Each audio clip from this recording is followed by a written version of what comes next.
Hi friends, welcome back to my channel. ఈ స్టోరీకి writer SNMR Sridhar గారండి. శ్రీధర్ గారి అన్ని స్టోరీస్ కి కాపీరైట్స్ వర్తిస్తాయి.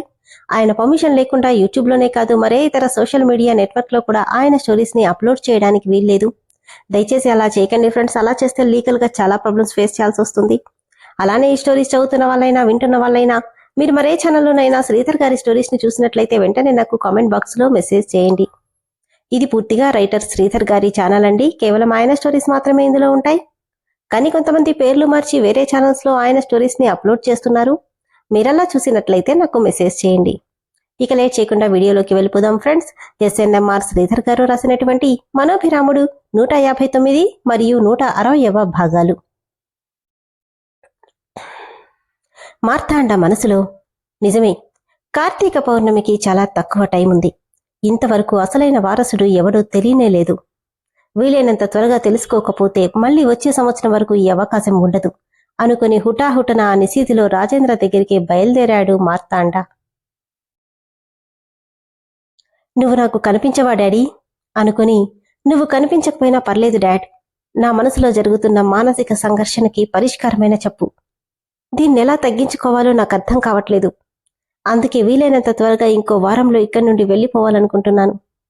ఇక మళ్ళీ అన్నయ్య కానీ వదిన కానీ నా ముఖం చూపించాలనుకోవడం లేదు అని రామ్ అనుకుంటుంటే, నాకు తెలుసు నాన్న, నువ్వు ఈ బాధని తట్టుకోలేకపోతున్నావు. గుండె నిబ్బరాన్ని పెంచుకోవడానికి సాయశక్తులా ప్రయత్నిస్తున్నావు. కానీ ఆ బాధలో నీ ముందు పరిష్కారాన్ని కళ్ళతో చూడలేకపోతున్నావు. ఒక్కసారి మనసు పొరలు తెరుచుకొని చూడు, నీ సమస్యకి పరిష్కారం నీ ముందే ఉంది అని రాఘవ ఆత్మ అంటున్నా అతనికి ఏమీ వినిపించట్లేదు. సరిగ్గా ఇదే టైంకి అటువైపు తిరుగున్న రామ్ని కన్నీళ్లతో వచ్చి గట్టిగా హత్తుకుపోయింది యశస్విని. ఆమె స్పర్శలో ఏదో తెలియని ఆత్మీయత తెలుస్తుంటే నిశ్చేష్టుడై నోట మాట రాక నిలబడిపోయాడు రామ్. రాఘవ నవ్వుతూ, అందరికీ దూరంగా వెళ్ళిపోవాలనుకుంటున్నావు, కానీ ఈ భూపతి కుటుంబం ఎప్పుడూ కలిసే ఉంటుంది తప్ప విడిపోదు.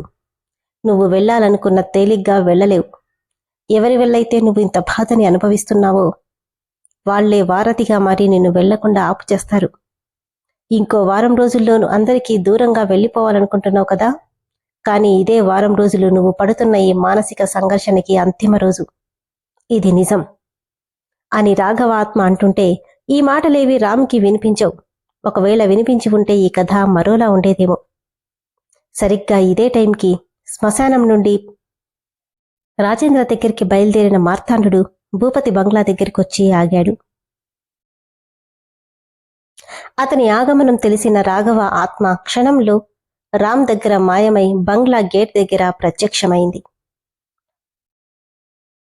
గేటు దాటి అతన్ని చేరుకోవాలని ఎంతలా ప్రయత్నించినా అది అతనికి సాధ్యపడ్డం లేదు. రాఘవ కోపానికి గుర్తుగా భయంకరమైన గాలులు విలయ తాండవం చేస్తున్నాయి. తన క్షుద్ర శక్తితో తెల్లటి బట్టల్లో ఉన్న రాఘవ ఆత్మని చూసిన మార్తాండ నవ్వుతూ, నాకు తెలుసు రాఘవ, నువ్వు నీ కుటుంబం ఇలా అవ్వడానికి కారణమైన మమ్మల్ని ఆత్మగా ఉన్న నువ్వు విడిచిపెట్టవని. అందుకే నువ్వు ఈ బంగ్లా దాటి బయటికి రాకుండా రక్షరేఖ కట్టాను. దాన్ని తీయగలిగేది కేవలం నీకు తెలిసిన ఆ వారసుడు మాత్రమే. కాని ఆ రక్షరేఖ నాకు తప్ప మరెవ్వరికీ కనిపించదు. ఒక్కటి గుర్తుపెట్టుకో రాఘవ, కార్తీక పౌర్ణమి గడియలు సమీపిస్తున్నాయి. నువ్వెంత ప్రయత్నించినా ఆ నిధిని బయటికి తీయనివ్వకుండా ఆపలేవు. అంతేకాదు, ఆ నిధి బహిర్గతమైతే రెండోసారి నీ వంశ వారసుల మరణమని పత్రాల్లో రాసి ఉంది. దాన్ని ఆపడం ఎవ్వరి తరం కాదు అని వికృతంగా నవ్వుతూ అక్కడి నుండి వెళ్ళిపోయాడు మార్తాండ.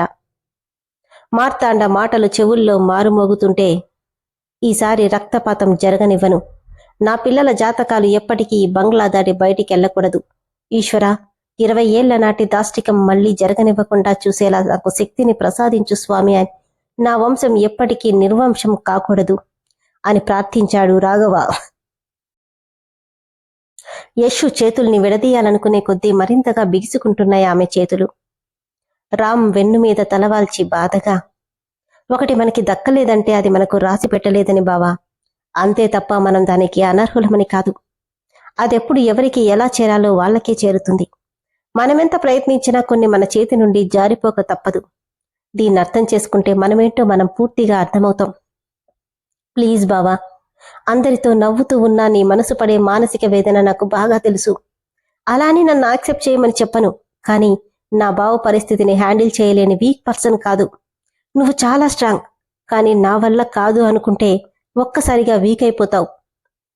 నా రాకుమారుడు ఎప్పుడూ ఎవ్వరికీ అందనంత ఎత్తులోనే ఉండాలి తప్ప అందరూ చూసి జాలి పడేలా ఉండడం నేను తట్టుకోలేను అని బాధగా చెప్పి ఫాస్టుగా అక్కడి నుండి వెళ్ళిపోయింది యశు. వెళ్తున్న తన వైపే వెనక్కి తిరిగి చూసిన రామ్ మనసులో, ఈ అమ్మాయి ఏం మాట్లాడింది? తనకి నా గురించి, మను గురించి అంతా తెలుసా? ఒకవేళ తనకి తెలిస్తే ఖచ్చితంగా అన్నయ్య కూడా తెలుస్తుంది. అప్పుడు మను పరిస్థితి అనుకోగానే తెలియ అవకాశమే లేదు. అనుకున్నా వెంటనే అతనికి రాత గుర్తు రావడంతో తల పట్టుకుని, ఓ షిట్, మారుతుందనుకున్న నమ్మకం నాకు లేదు. తను ఏ విధంగానూ అన్నయ్య లైఫ్లోకి రాకూడదు అనుకుని ఏదో నిర్ణయం తీసుకున్నాడు రామ్. ఇలా ఎన్ని రోజులు అభి?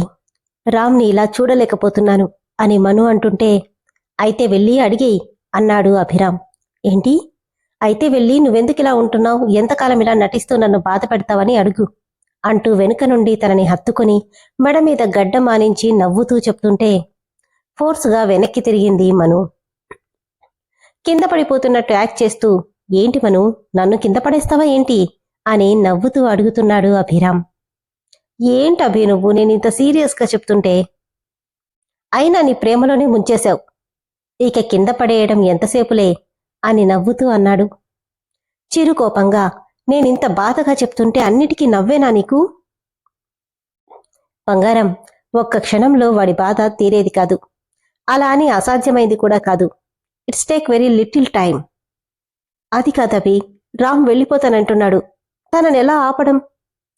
ఆమె గడ్డం పట్టుకుని పైకెత్తి కన్నీళ్లు తుడుస్తూ, నువ్వు చెయ్యాల్సింది నువ్వు చెయ్యి, నీ వెనుక నేనున్నాను కదా, ఇలా బాధపడితే ఏం రాదు అంటూనే తన కళ్ళ మీద పెదవులు నిలిపి, నా మను కళ్ళలో సంతోషంతో కన్నీళ్లు రావాలి కాని ఇలా బాధతో కాదు అంటుంటే సంతోషం బాధ కలగలిపి వస్తున్న కన్నీళ్లకు అభిని చుట్టుకుపోయింది మను. రాజేంద్ర అన్న మార్తాండ గొంతుకు నిద్రపోకుండా రామ్ అభిలలో ఆ వారసుడెవరో ఆలోచిస్తున్న రాజేంద్ర ఉలిక్కిపడి మార్తాండా అనుకుంటూనే బయటికొచ్చాడు. 4 రోజులుగా తనని నిర్బంధించడంతో నిద్రాహారాలకి దూరమై బాధపడుతున్న వైశాలి కూడా మార్తాండ గొంతుకు ఉలిక్కిపడి ఎవరా అన్నట్టు విండో ఓపెన్ చేసింది. వికృతమైన రూపంతో ఉన్న మార్తాండని చూడగానే ఒక్క క్షణం ఒళ్ళు గగుర్పుడిచింది వైశాలికి. మార్తాండ ఎప్పుడూ ఊళ్ళోకి రాడు. రాజేంద్రని ఎప్పుడు తోట బంగ్లాలోనే కలవడం వల్ల ఎప్పుడు అతన్ని ఊర్లో వాళ్ళు గాని వైశాలి గాని ఇంతవరకు చూసింది లేదు. ఎవరితను, ఇలా ఉన్నాడేంటి, పైగా నాన్నని పేరుతో పిలుస్తున్నాడు అనుకుంటూ అతన్నే చూస్తుంది వైశాలి.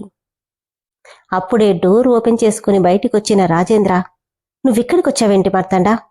ఎవరైనా చూస్తే నిన్ను చంపేదాకా వదిలిపెట్టరు. ఆ విషయం నాకు తెలుసు రాజేంద్ర, కానికి వాళ్ళకు తెలియంది నేను తలుచుకుంటే వాళ్లంతా క్షణంలో మసైపోతారు. అసహనంగా, అసలు ఈ టైంలో ఎందుకొచ్చావు? పౌర్ణమి గడియలు సమీపిస్తున్నాయి. ఇంతవరకు ఆ జాతకుడెవరో మనకు తెలియలేదు. ఈ సంవత్సరం దాటిందంటే మనమిక ఆ నిధిని సొంతం చేసుకోలేం. అంతవరకు రానివను మార్తాండా, ప్రస్తుతానికి నువ్వెళ్ళు, పొద్దున్నే బంగళాలో మాట్లాడుకుందామని చెప్పి మార్తాండని పంపించేశాడు రాజేంద్ర. దూరంగా ఉండడం వల్ల వాళ్ల మాటలేవీ వినిపించలేదు వైశాలికి. ఎవరై ఉంటాడతను, చూస్తే ఎవరో మంత్రగాడిలా ఉన్నాడు అనుకున్నా, ఏమోలే వెళ్ళిపోయాడుగా, వీడి గురించి కాదు, ముందు ఇక్కడి నుండి ఎలాగైనా బయటపడే మార్గం ఆలోచించాలి అనుకుంటూ ఆలోచనలో పడింది వైశాలి.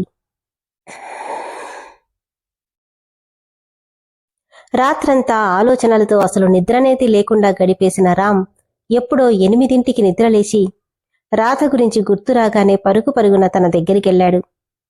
అతయ్య, రాధెక్కడా? కౌసల్య నవ్వుతూ, ఏంటయ్యా ఇది, నిన్న మీ అన్నయ్య, ఈరోజు నువ్వు పొద్దున్నే పని కట్టుకుని రాధ కోసం వచ్చారు. చిన్నప్పుడు కూడా ఇలానే వచ్చేవాళ్ళు, కాకపోతే అప్పుడు కలిసి వచ్చారు, ఇప్పుడు మాత్రం విడివిడిగా వచ్చారు అని నవ్వుతుంది కౌసల్య. ఏంటి, నిన్న అన్నయ్య వచ్చాడా? ఎందుకు? తెలీదు, కృష్ణ వచ్చే టైంకి రాధ స్నానానికి వెళ్ళింది, కాసేపు కూర్చొని వెళ్ళిపోయాడు. అంటే రాధతో మాట్లాడలేదా అత్తయ్య? లేదయ్యా, అసలు రాధని కలవడానికి పని కట్టుకుని వచ్చాడంటే ఖచ్చితంగా నాకు తెలియకుండా ఏదో జరిగింది. రాధ అన్నయ్యకి అన్ని విషయాలు చెప్పేసిందేమో అనుకోగానే తెలియని కలవరం మొదలయింది రామ్కి. ఏమైందయ్యా అలా అడుగుతున్నావు? ఏం లేదత్తయ్యా, రాధ ఎక్కడుంది? గుడికెళ్ళింది బాబు. దానికి 2 రోజుల నుండి ఏమైందో తెలియదు కానీ అదో రకంగా ప్రవర్తిస్తుంది. అంటే? ఏమో, నోరు తెరిచి ఏదైనా చెప్తేగా. ఏం అడిగినా ఏం మాట్లాడినా మౌనం తప్ప దాని నుండి సమాధానమే రావట్లేదు. అదో పిచ్చిమాలోకం. తొందరగా పెళ్లి చేస్తే తప్ప మారదు. మరి చేయొచ్చుగా అత్తయ్యా. దిగాలుగా మీ మావయ్య సంబంధాలు చూస్తున్నాడు బాబు. మనసులో కాని దాని ప్రేమను చంపుకోలేకపోతుంది అని కౌసల్య మనసులో అనుకుంటుంటే, ఏ సంబంధం కుదరట్లేదా అత్తయ్యా? లేదు బాబు, రాధే ఇప్పట్లో నాకు పెళ్ళేవీ వద్దని కూర్చుంది. ఎంత చెప్పినా వినట్లేదు. దాని పెళ్ళైపోతే మాకు కూడా ఓ బాధ్యత తీరిపోతుంది. కానీ మనమేం చేయగలం? కళ్యాణం వచ్చినా కక్కొచ్చినా ఆగదు. సరేగాని కాఫీ తాగుతావా? లేదత్తయ్యా, అర్జెంట్ పనుంది, మళ్ళీ వస్తాను అంటూ ఫాస్ట్గా అక్కడి నుండి వెళ్ళిపోయాడు రామ్. వచ్చిపోయే భక్తులతో కిటకిటలాడుతుంది గుడి ప్రాంగణమంతా. కళ్లతోనే రాధ కోసం నలువైపులా గాలించాడు రామ్. తను ఎక్కడా కనపడకపోవడంతో కోనేటి దగ్గరికి వెళ్ళాడు. నిశ్చలంగా ప్రవహిస్తున్న కోనేటి దగ్గర ఒక చిన్న మండపంలో కాళ్లు పైకి పెట్టుకుని మోకాళ్లలో తల ఆనించి నీళ్లల్లోకి చూస్తుంది రాధ. రాధా, నన్ను పట్టుకో, నీకు కాస్త టైమే ఇస్తున్నా. నన్ను పట్టుకోకపోతే ఇక నేనెప్పటికీ దొరకను. నన్ను కాదని నువ్వెలా వెళ్తావు కృష్ణ? చూస్తూ ఉండు, ఖచ్చితంగా నిన్ను నేనే పట్టుకుంటాను. ఆగు కృష్ణ, ఒక్కసారి దొరుకు అంటున్న చిన్ననాటి సంఘటనలు కళ్ల ముందు మెదులుతుంటే, కోనేటి వైపు ఉన్న తన చూపుకి ఎదురుగా వచ్చి ఆగాయి 2 కాళ్ళు. కళ్ళు మాత్రం పైకెత్తి చూసిన రాధకి కోపంగా చూస్తున్న రామ్ కనిపించాడు. ఏంటి రామ్, నన్ను వెతుక్కుంటూ వచ్చావు? నీతో మాట్లాడాలి. దేని గురించి? మీ అన్న నువ్వు ప్రాణంగా ప్రేమించిన నీ మాజీ ప్రియురాలి జోలికి రావద్దనా? కాదు. కళ్ళు ముకిలించి మరి ఆమె వైపే స్ట్రెయిట్గా చూస్తూ, నన్ను పెళ్లి చేసుకుంటావా అని అడిగాడు సీరియస్గా రామ్. విన్నారు కదా ఫ్రెండ్స్, మను రామ్ని ఎలాగైనా లండన్ వెళ్లకుండా ఆపాలని చూస్తుంటే, ఎక్కడ వాళ్ళ గురించి అభికి మనుకి తెలిసిపోతుందోనని తొందరగా అక్కడి నుండి వెళ్ళిపోవాలనుకుంటున్నాడు రామ్. మరోవైపు ఎలాగైనా అతను వెళ్ళకూడదని మనస్ఫూర్తిగా అతన్ని కోరుకుంటుంది యశస్విని. ఇప్పుడేమో అనుకోకుండా రాధ దగ్గరికి వచ్చి నన్ను పెళ్లి చేసుకుంటావా అని పెద్ద ట్విస్ట్ ఇచ్చాడు రామ్. ఏం జరుగుతుంది? మను మీద పంతంతో రామ్ని పెళ్లి చేసుకోవడానికి రాధ ఒప్పుకుంటుందా? ఏమో, తదుపరి ఎపిసోడ్లో ఏం జరుగుతుందో తెలుసుకుందాం. అలానే ఫ్రెండ్స్, స్టోరీ అయితే చాలా ఇంట్రెస్ట్గా ఉంది కదా ఫ్రెండ్స్. స్టోరీ నచ్చిన వాళ్ళు దయచేసి వెంటనే మెంబర్షిప్లో జాయిన్ అవ్వండి. Thank you.